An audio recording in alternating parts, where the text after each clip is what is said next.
Why did the Spartans die? To be remembered. To fight for freedom.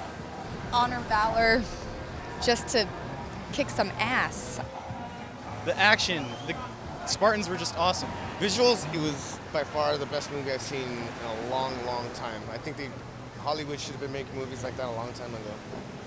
Amazing how they can fight so many people, against so many people, and they still won a lot of battles. But we're winning. We gotta win though.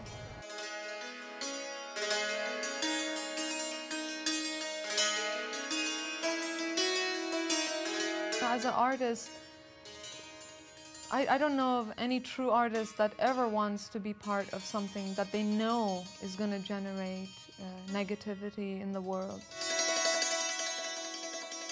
I would have had any idea that it was going to be this bad. I would have never, you know.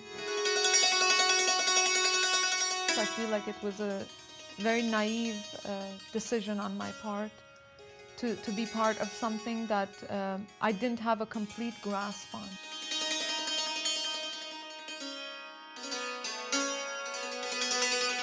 .300 is by far the worst in terms of like making them stereotypical, sort of villainous guys.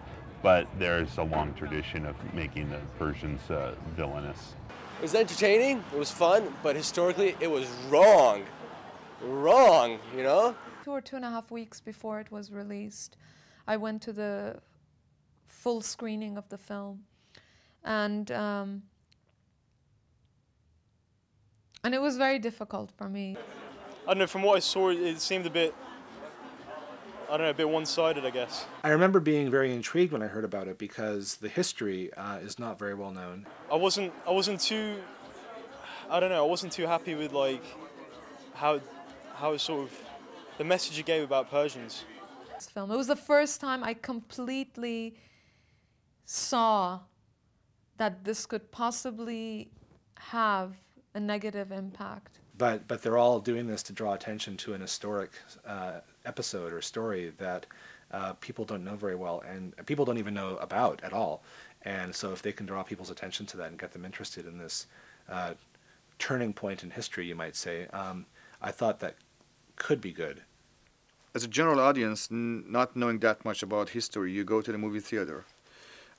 For most of them, this is the first time they're hearing the name of the Persians.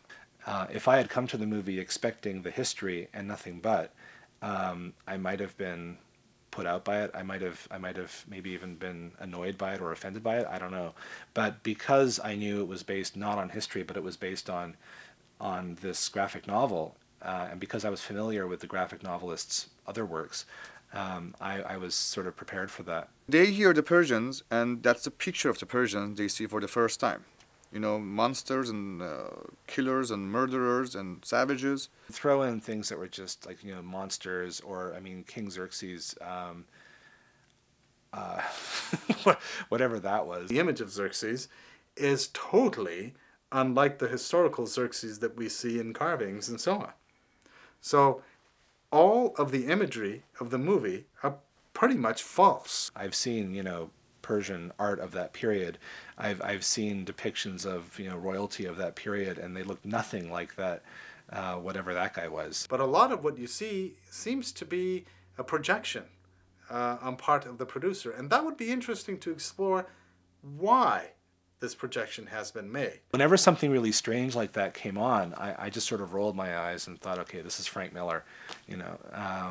And because I was familiar with Frank Miller's style, I just sort of accepted that for what it was.